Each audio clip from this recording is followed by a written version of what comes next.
बिस्मिल्लाहिर्रहमानिर्रहीम। ख़ातिन हज़रात, मैं हूँ अख्तर अब्बास और आप सबको मेरा ढेर सा सलाम पहुँचे। ये पिछले 3-4 रोज़ मैं लाहौर से दूर था, एक शादी के सिलसिले में चिश्तियाँ गया हुआ था। इस बीच में सिर्फ 101 जो काउंसलिंग थी वो नहीं हो सकी, लेकिन आपके फ़ोन भी आते रहे और फ़ोन पे काउंसलिंग भी चलती रही। हमारी क्लाइंट बहुत बरसों से है। पहले वो अपने बारे में बात करती थी, फिर उनके बच्चे बड़े हुए, फिर उनके हवाले से काउंसलिंग होती रही। लेकिन चंद रोज़ पहले उन्होंने जो लेटेस्ट इशू रेज़ किया वो बहुत अजीबोगरीब था। लेकिन उससे पहले 2 दिन पहले ही शादी हुई थी स्मीना अहमद की और सहबाई साहब की। दोनों उम्र के उस हिस्से में हैं जहां आलमोस्ट सारी आप अपनी मसरूफियात, अपने बच्चों की मसरूफियात और सब पूरी कर चुके होते हैं, लेकिन दोनों ही तन्हा थे। और कुछ लोग उस शादी की ख़बर पे मुस्कुराए, लेकिन मुझे बहुत अच्छा लगा। मैंने दिल से चाहा कि उनके जो आखिरी उम्र के साल हैं, 10 साल हों, 20 साल हों, वो बहुत अच्छे गुज़रें। क्योंकि इस उम्र में जिस्मानी ज़रूरत नहीं होती, इस उम्र में आपको एक सेंटिमेंटल अटैचमेंट चाहिए होती है, एक साथ, एक कुर्ब चाहिए होता है।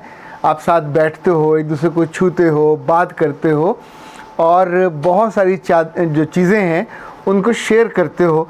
यूँ सारी ज़िंदगी एक तरफ जिसमें आप मशीन बन के दौड़े होते हो, पर अब आपको आरामदेह ज़िंदगी चाहिए होती है जिसमें आपका स्पाउस आपके साथ हो, आप एक दूसरे को देखो, मुस्कुराओ और उसके होने को महसूस करो। इस खातून का जो सवाल था जिस पे आज का सेशन हम कर रहे हैं, उन्होंने कहा कि मेरे मियाँ 25 साल के बाद वापस आ गए। ये ख़बर सुन के मुमकिन है आप में से बहुत से लोगों को अच्छा लगे, खुशी हो कि चलें अल्हम्दुलिल्लाह। औरत सारी उम्र गिले करती है, शिकवे करती है कि मियाँ बाहर था और मुझे उसने भूले रखा और भुलाए रखा और मैं नौकरों की तरह उसके बच्चे पालती रही, तो बिलाखिर वापस आ गया। लेकिन उन खातून का ये कहना है कि मुझे बिल्कुल अच्छा नहीं लग रहा, मुझे उसको देख के बुरा लगता है। जब वो मुझको छूता है तो मुझे उबकाई आती है, वॉमिट होता है और मुझे उसका साथ जहर लगता है। लेकिन I am unable to refuse, क्योंकि उसके 3 बच्चों को मैंने बड़ा किया, जवान किया। एक बच्ची की शादी जब अपनी सारी बात मुकम्मल कर चुकी तो मैंने उनकी खिदमत में गुजारिश किया कि आपने अपने मियाँ पे बड़ा एहसान किया, उनके 3 बच्चे पाले, उनको बहुत अच्छी तालीम दी, अच्छी तरबियत दी, उनको बड़ा किया। लेकिन इसके साथ साथ आपने गलती से एक चौथा बच्चा भी पाला जो आपके मियाँ का नहीं था। उसने हैरत से कहा, सर वो किसका बच्चा था और कैसा बच्चा था? मैंने तो कोई नहीं पाला। तो मैंने उनसे कहा, अगर आप गौर करें तो आपने इन 24-25 सालों में एक बच्चा ऐसा भी पाला कि जिसकी बुनियाद ही नफ़रत पे रखी गई, कि जो बना ही गिले और शिकवे से था, जिसके वजूद की पूरी शेप आपने ऐसी बनाई कि सुबह होती थी, शाम होती थी, जब रात को आप अकेले होते थे, जब आप सोने लगते थे तो आप शिकवा करते थे, आप गिला करते थे और आप उसके बारे में जिस तौर पे आपके अंदर एक नफ़रत भरी होती थी, आप उसी से उसकी शक्ल बनाते कि उसका वजूद बनता गया, बड़ा होता गया। हकीकत यह है कि कुछ ख़वातीन तो फ़ौरन गिला शिकवा कर देती हैं, लेकिन बहुत सारी ख़वातीन ऐसी होती हैं जिनको अल्लाह ने दिल बड़ा दिया होता है, जिनको ज़र्फ़ बड़ा दिया होता है। कुछ ख़वातीन ऐसी होती हैं जिन्हें फेस सेविंग चाहिए होती है। वो अपनी माँ बाप के सामने लेट नहीं होना चाहते, वो अपने बहन भाइयों के सामने, वो अपनी भाभियों के सामने, वो अपनी नंदों, जेठानियों और देवरानियों के सामने अपनी आप को बिल्कुल बना के और बचा के रखती हैं, कभी बेचारी पोज नहीं होने देती। इसकी वजह से उन्हें हमेशा ये साबित करना होता है कि हम स्ट्रॉन्ग इनफ और हमारे बड़े अच्छे ताल्लुकात हैं, हमारा बड़ा अच्छा राब्ता है। बेशक बीच में कुछ भी ना हो और वहाँ से कभी ग्रिड स्टेशन से बिजली ना आती हो, पर ये जो बीच में अपने फेस सेविंग के लिए, अपना भरम रखने के लिए, ख़ानदान में अपनी इज़्ज़त बचाने के लिए, अपने बहन भाइयों के सामने अपने वक़ार को और उस चादर को बिल्कुल तना हुआ रखने के लिए जो सब्र किया और जो अपने मुश्किल झेली, इसके साथ साथ आपके अंदर जो नफ़रत का पौधा था वो भी बड़ा होता जाता है।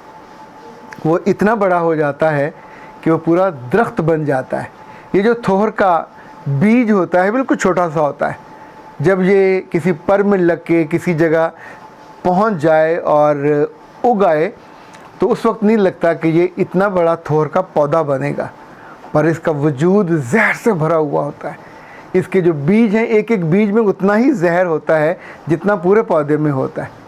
तो याद रखिएगा कि जिस माह साल को आपने सब्र से गुजार दिया, आपने बड़ा दिल करके गुजार दिया, बज़ाहिर आपने गिला शिकवा नहीं किया, लेकिन अपने वजूद के अंदर आपने एक ऐसा ऑक्टोपस पाल लिया जो बड़ा होकर ज़ाहिर अब आपको चारों तरफ से जकड़ लेता है।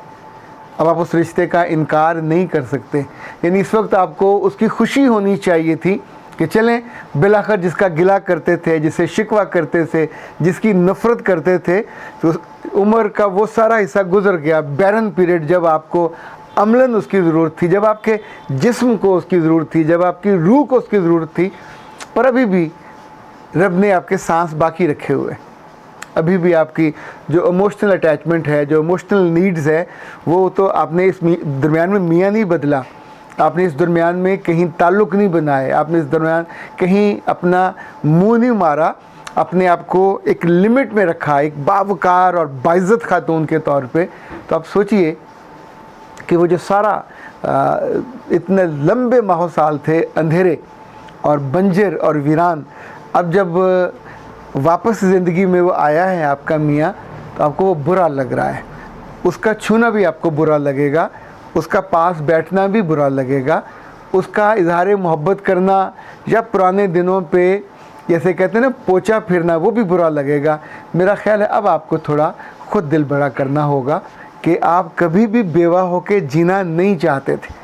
आपने हमेशा अपने बच्चों को परवान चढ़ाते हुए, इवन अब उस बड़ी बच्ची की आपने शादी की है, तो आपने वहाँ भी तो ये बताया कि मेरा मियाँ मौजूद है, ज़िंदा है, हमसे राब्ते में है, पर अब तो अल्लाह ने अमलन उसको वापस आपके पास भेज दिया।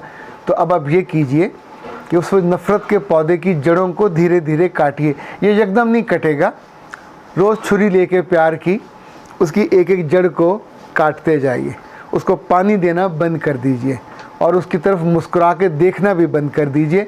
आपकी ज़िंदगी में खुशी वापस आ जाएगी। आपकी ज़िंदगी में जो सुख की कमी थी, देखें बिजली तो गई हुई थी और आप वक्ती तौर पे कहीं ना कहीं मोहब्बत के यूपीएस से काम चला रहे थे, तो अभी वापस ग्रिड स्टेशन की बिजली ऑन हो गई है। तो इस पे फिर नए सिरे से अपने आप को परेशान करने या रद्दमल दिखाने की बजाय बेहतर है कि नॉर्मल बिहेव करें।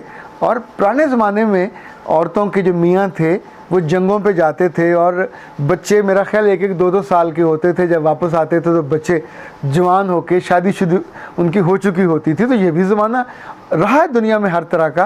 पर अब हमारे यहाँ औरतें हमेशा ये समझती हैं कि मियाँ को उसके बिल्कुल साथ ही रहना चाहिए, पल्लू से बंध के रहना चाहिए।